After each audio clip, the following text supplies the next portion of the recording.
Welcome to example number 8. It's a question about the rate at which heat is exhausted from an engine. So we have an engine that's operating at an efficiency of 25%, produces work at a rate of 0.1 megawatts. At what rate is heat exhausted into the surroundings?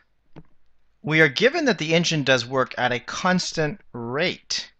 That means the efficient is also constant. Remember that efficiency is given as the work divided by the heat input, the absolute values of these. If this is true, then we could also divide top and bottom by time and write the work divided by delta T and the heat input divided by delta T, and we really haven't changed the equation. Except now we have it in terms of the rate of the work being done and the rate that the flow of energy flows into the engine. We can also use conservation of energy and say that the net work done is also equal to the difference between the net heat. So the heat flow in minus the heat flow out. And once again, since this is all at constant rates, we can divide everything by delta T.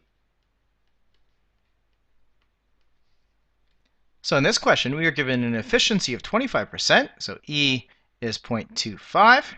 And we're given a rate of work, so the work divided by time is 0.10 megawatts.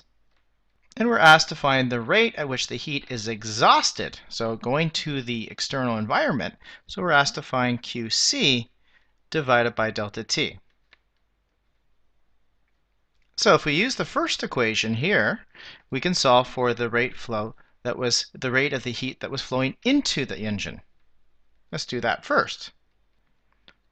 Restating this in terms of the rate of heat flow in, we get this, and we have the work rate is 0.1 megawatts divided by an efficiency of 0.25. And we'll get an answer of 0.4 megawatts of heat flow that's going in to the engine.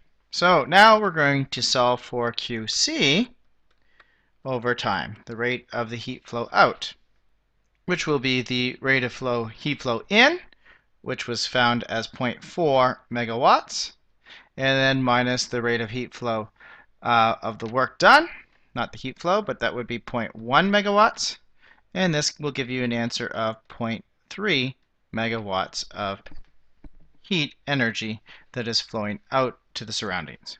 Hopefully this sort of makes sense. Think of this in terms of the energy flow diagram. You see we have an engine with an efficiency of 25%, or 1 over 4.